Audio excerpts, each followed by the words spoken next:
ये दोस्तों आप लोगों का फिर से एक बार स्वागत है। तो इस लेक्चर में हम लोग विज्ञान तथा पर्यावरण के ऊपर जो निबंध हम लोगों का है जीआईसी आश्रम पद्धति और जितने भी एग्ज़ाम्स हैं उसमें भी अगर पूछा जाता है तो उसके लिए भी ये इम्पोर्टेंट है। तो यहाँ पे जो हम लोगों को पता है इसका इम्पोर्टेंस कितना ज़्यादा है, क्योंकि ये 50 नंबर में जो है आ रहा है और उसके बाद जो बाकी 50 नंबर में बचता है तो बाकी जो इसमें जनरल हिंदी लिखना है। तो देख सकते हैं आप लोग, ये इसका तीसरा चौथा लेक्चर होगा, तो बाकी जितने भी बचे हैं जल्दी ही कवर हो जाएंगे। तो सबसे पहले कि आप लोग अगर इस चैनल पर नए हैं तो इसे सब्सक्राइब कर लें। आप लोगों से एक लाइक ज़रूर बनता है, क्योंकि कंटेंट बनाने में आप लोगों को पता है कि बहुत ज़्यादा मेहनत लगती है, फिर भी आप लोग लाइक और शेयर करने में आप लोगों को प्रॉब्लम होती है। तो चलिए हम लोग स्टार्ट करते हैं आज का अपना पहला लेक्चर। सबसे पहले इसमें देखिए हम लोगों को लिखना क्या है। पर्यावरण तथा विज्ञान पर निबंध में सबसे पहले हमें लिखना क्या है, इसमें प्रस्तावना लिखना है, फिर पर्यावरण का अर्थ, फिर उसके महत्व को बताना होगा। पर्यावरण प्रदूषण जो है, ठीक है, जैसे कि इसके लिए क्या क्या किया जाता है, विश्व पर्यावरण दिवस वगैरह मनाए जा रहे हैं, क्या क्या स्टेप्स उठाई गई हैं, इन सब के बारे में आप लोगों को डिटेल में बताना है। और उसके साथ साथ जो है इसको इफेक्टिव कैसे बना सकते हैं। देखिए, इसको इफेक्टिव बनाने के लिए आप लोग क्या करिए, जो है करंट से जुड़े रहिए। मीन्स करंट अफेयर वगैरह हो गई, ठीक है, चर्चे में जो न्यूज़ हैं, जितनी भी इवेंट्स हो रही हैं, घटनाएं घट रही हैं, आपदाएं आ रही हैं, इन सबको अगर आप कोरिलेट जितना कर पाएंगे आप अपने निबंध को जो है उतना ज़्यादा अच्छा बना सकते हैं। तो इसलिए आप लोगों को करंट से अवेयर रहना बहुत ज़्यादा ज़रूरी है। तो जितना ज़्यादा अवेयर रहेंगे, जितना ज़्यादा करंट डेटा को आप लोग ऐड करेंगे, फैक्ट्स को ऐड करेंगे, आप लोगों का निबंध जो उतना इफेक्टिव रहेगा। तो जो है 50 नंबर में आप लोग उतने ज़्यादा से ज़्यादा स्कोर कर पाएंगे। ठीक है, तो निबंध लिखने के बाद तो सभी लिख लेंगे, ठीक है। तो इसको इफेक्टिव बनाना मैंने यहाँ पे। तो पर्यावरण से लाभ तथा हानि, प्रौद्योगिकी, प्रगति, प्रदूषण संरक्षण के नियम और उसके उपाय जो जो करने चाहिए वो सब, वर्तमान स्थिति क्या है, भारत की नीति इस पे क्या है, उसका निष्कर्ष जो है, ये सब हम लोगों को इसके ऊपर फैक्ट लिखना है। तो चलिए स्टार्ट करते हैं कि पर्यावरण का अर्थ क्या है। तो सबसे पहले प्रस्तावना में हम लोग लिख सकते हैं कि पर्यावरण, ठीक है, पर्यावरण जो है दो शब्दों से मिलकर बना होता है, पर प्लस आवरण, जिसका मतलब होता है कि हमारे चारों ओर घिरा हुआ वातावरण। अब पर्यावरण और मनुष्य का संबंध अत्यंत घनिष्ठ है, क्योंकि पर्यावरण से ही मनुष्य की भौतिक आवश्यकताओं की पूर्ति होती है। जो भी हम लोग जल, वायु एक्सेट्रा जितना भी हम लोग एक्सेप्ट कर रहे हैं, सब क्या है, पर्यावरण से ही मिलता है। अगर ये क्या होती है, जल, हवा, ये सब दूषित हो जाते हैं तो क्या होता है, हमारा सिस्टम जो है बिगड़ना शुरू हो जाता है। अनेक रोगों का सामना करना पड़ता है। ग्लोबल वार्मिंग, जैसे कि टेम्परेचर बढ़ता जा रहा है, ग्लोबल वार्मिंग की समस्या हो रही है। तो ग्लोबल वार्मिंग होते होते आप लोगों को पता है कि इतना क्रिटिकल कंडीशन हो जाती है, तो क्या होता है, कभी भी बारिश होना शुरू हो जाना, कभी ठंडी पड़ जाना अचानक, कभी गर्मी पड़ जाना। तो इससे होता क्या है, कभी भी अचानक कैसे भी कभी भी क्या होता है कि रेन स्टार्ट हो जाएगी, तो इससे होगा क्या, बाढ़ आएंगे, फ्लड्स आएंगे, तबाही मचाएंगी। तो आप लोग देख सकते हैं कि ये सारे इसके एग्जांपल्स हैं। आप लोग ये इवेंट्स को ऐड कर सकते हैं, जितने भी महाराष्ट्र में भी घटनाएं हुई हैं, कितने चक्रवात आए हैं, कितने साइक्लोन वगैरह आते रहते हैं, ठीक है। तो ये आप लोग सब ऐड करके देख सकते हैं, जैसे कि बंगाल में आया निसर्ग वगैरह हैं, गुलाब, या ये तुम्हारा जो है गुलाब आ रहा है, आया हुआ है अभी, तो ये सब आप लोग ऐड करके लिख सकते हैं। उसके बाद जो है विश्व पर्यावरण दिवस, जैसे कि वर्ल्ड इन्वायरमेंटल डे। अब देखिए इसकी क्या इंपॉर्टेंस है, तो देखिए वर्ल्ड इन्वायरमेंटल डे, अब देखिए लोगों को पर्यावरण के महत्व को समझाने के लिए अब क्या किया गया कि एक इन्वायरमेंटल डे को लाया गया। अब ये जो है हर साल जो है ये 5 जून को मनाया जाता है। तो देखिए 5 जून को हम लोग मनाते हैं क्या, वर्ल्ड इन्वायरमेंटल डे। इसकी शुरुआत कब हुई थी, ये 5 जून 1973 को इसकी स्टार्टिंग की गई थी, ठीक है। तो लोगों को क्या किया जाता है, पर्यावरण के बारे में अवेयर कराने के लिए, पर्यावरण के बारे में जो है जागरूक रखने के लिए क्या किया जाता है, हर साल जो है वर्ल्ड इन्वायरमेंटल डे मनाया जाता है, जिसे हम लोग विश्व पर्यावरण दिवस बोलते हैं। हर बार इसकी अलग अलग थीम होती है, जैसे कि तुम्हारी 2021 की थीम क्या थी, इकोसिस्टम रीस्टोरेशन, इकोसिस्टम रीस्टोरेशन। तो इस बार की जो थीम थी हमारी वो इकोसिस्टम रिस्टोरेशन थी। मीन्स इकोसिस्टम को हमें वापस रिस्टोर करना है, ठीक है, कैसे हमें बनाए रखना है उसको, जो अपनी पुरानी अच्छी सब चीज़ें थी, गंदगी नहीं थी, उसको कैसे रिस्टोर रखना है, ठीक है। मीन्स गंदगी मुक्त बनाना है, पॉल्यूशन फ्री बनाना है, ये इसकी थीम थी। तो उसके बाद जैसे हम लोग पर्यावरण का महत्व देख सकते हैं कि जैसे कि हम लोगों को पता है कि पर्यावरण से ही हमारा अस्तित्व बना हुआ है, क्योंकि ज़रा भी पर्यावरण में अगर असंतुलन होता है तो आप बहुत सारी आपदाएं, जैसे कि मैंने बताया है, वर्षा होना, ग्लोबल वार्मिंग, अनेक महामारियां, बीमारियों का कारण बनना आता। पर्यावरण में संतुलन बनाना ही जो है हमारा मुख्य उद्देश्य होना चाहिए, कि अगर ये पर्यावरण में संतुलन ना बना रहा तो आप लोगों क्या होगा, हम लोगों को एक से एक आपदाओं का सामना करना पड़ेगा टाइम टू टाइम, ठीक है। तो इससे होगा क्या कि जो है हम लोग विनाश की ओर लगातार बढ़ते जा रहे हैं। अब देखिए, जागरूकता फैलाने के लिए सरकार तो बहुत सारे कदम उठा ही रही है, लेकिन उसके साथ साथ हम लोग उसका उल्लंघन नहीं कर रहे हैं। सबसे ज़्यादा उल्लंघन करना जो मेन हम लोगों का काम है वो हम लोगों का रह जाता है। सरकार तो नीति लाती रहेगी, ठीक है, उल्लंघन उसको पालन करना जो हमारे कंट्रोल में है। तो जितना ज़्यादा हम लोग कंट्रोल रहेंगे और अपने सामने वाले को जो कर रहा है एक्टिविटीज़ उससे रोकेंगे, ये सब जो है हमारी एक्टिविटीज़ ज़्यादा इंपॉर्टेंस यहाँ पे रखती हैं। तो जैसे कि एग्जांपल के लिए हम लोग मान लेते हैं कि पेड़ की कटाई कर रहे हैं। अब देखिए, जैसे जैसे पेड़ कटते जाते हैं तो कार्बन डाइऑक्साइड की मात्रा जो है वो बढ़ती जा रही है।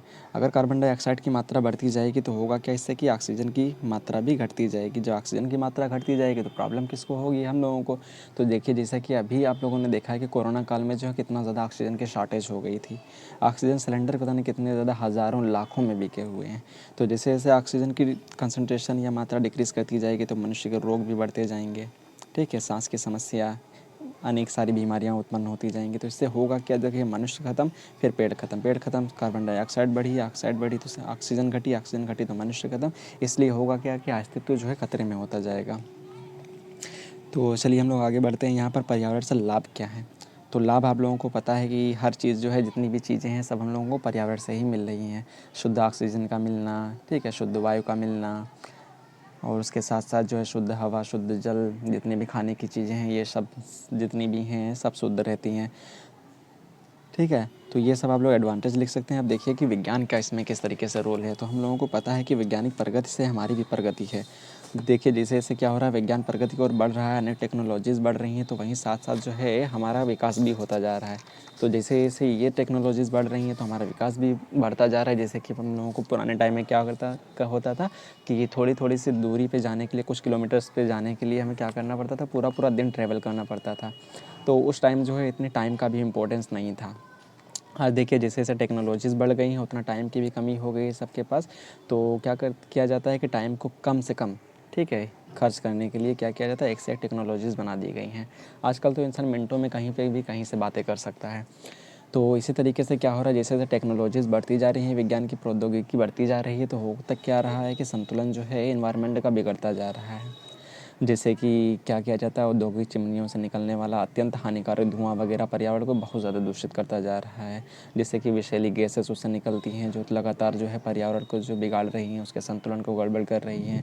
रिसर्च हो रहे हैं, रिसर्च में फैक्ट्रियों से जो निकलने वाला रासायनिक पदार्थ है ये जलीय जीवों को ख़त्म कर रहा है। अब क्या किया जाता है कि बिना उसका उपाय किए हुए डायरेक्टली क्या किया जाता है कि उसमें जो है इसको नदी नालों में मिला दिया जाता है। ये नदी नाले क्या करते हैं, महासागरों से मिलती हैं, फिर ओशियंस, ठीक है, ये सीज़ सब मिलती जाती के हैं। तो इससे होता क्या है, जो समुद्री, ठीक है, जो मरीन सिस्टम होता है वो सब जो है गड़बड़ हो रहा है। देखिए, जितना ज़्यादा इसमें पॉल्यूशन होगा उसके जो जीव होंगे उतना ज़्यादा उनको सांस लेने में प्रॉब्लम होगी, ठीक है। तो जैसे आप लोगों को पता होगा कि जो है मछलियों का सिस्टम क्या होता है।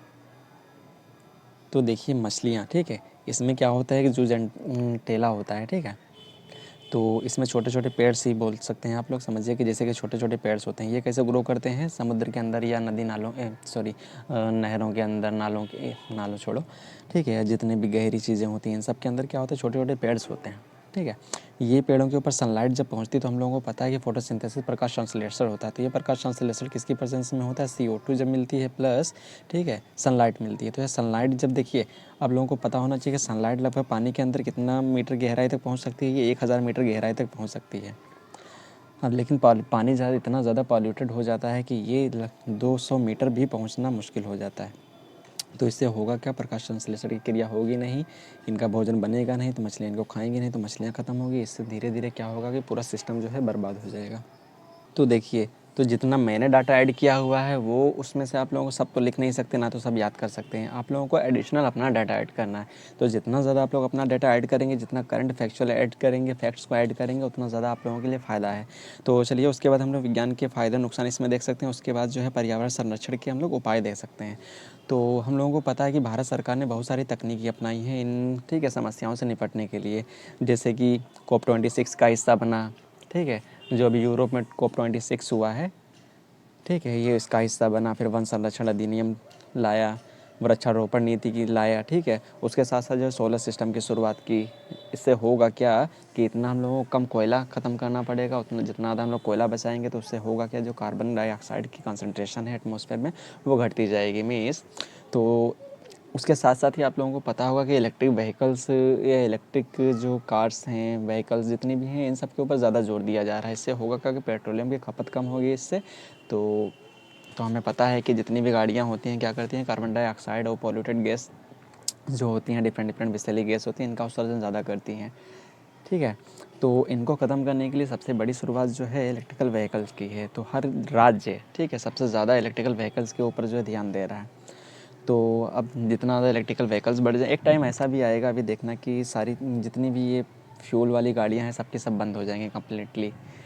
जैसे कि ब्रिटेन तो दावा भी कर चुका है कि 2030 या 40 तक जो है कम्प्लीटली ख़त्म कर देगा जितना भी।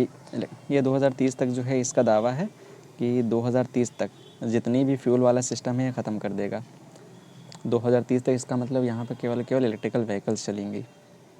ठीक है, तो ये सारी पहल हैं, सोलर सिस्टम की पहल है, इलेक्ट्रिकल व्हीकल्स, इन सब का जो है कई सारी पहल की गई हैं भारत सरकार के द्वारा और वर्ल्ड के द्वारा। ठीक है, पर्यावरण के महत्व को लोगों को समझाने के लिए जो है पर्यावरण दिवस मनाया गया। पेड़ों का महत्व समझाना तथा वृक्षारोपण के लिए लोगों को प्रेरित करना चाहिए टाइम टाइम पे कि ज़्यादा से ज़्यादा पेड़ लगाना चाहिए, पेड़ों के कटाव को मतलब जो है रोकना चाहिए। कार्बन उत्सर्जित वाहनों पर भी हमें नियंत्रण करना चाहिए। ये सब इसके संरक्षण के उपाय हैं। उसके साथ साथ दूषित और जहरीले पदार्थों को निपटाने के लिए सख्त कानून बनाने चाहिए। ठीक है, ये सब जो है इंपॉर्टेंट कदम है। अगर इन पर ध्यान दिया जाए तो क्या होगा कि हर एक का जब कंट्रीब्यूशन जितना ज़्यादा रहेगा तो क्या होगा कि उससे उतना ज़्यादा ही, ठीक है, इन सब के बारे में हम लोग अवेयर रहेंगे। जितना ज़्यादा हम लोग कंट्रोल कर सकते हैं उतना ज़्यादा फ़ायदे में रहेंगे। तो चलिए जो है आप लोग फिर अपना डाटा भी ऐड करेंगे। ये सब आप लोग देख सकते हैं, save air, save water, save soil, save cities. देखिए किस तरीके से ये जो है ये प्रदूषण बढ़ रहा है। ठीक है, इकोसिस्टम को बर्बाद कर रहा है।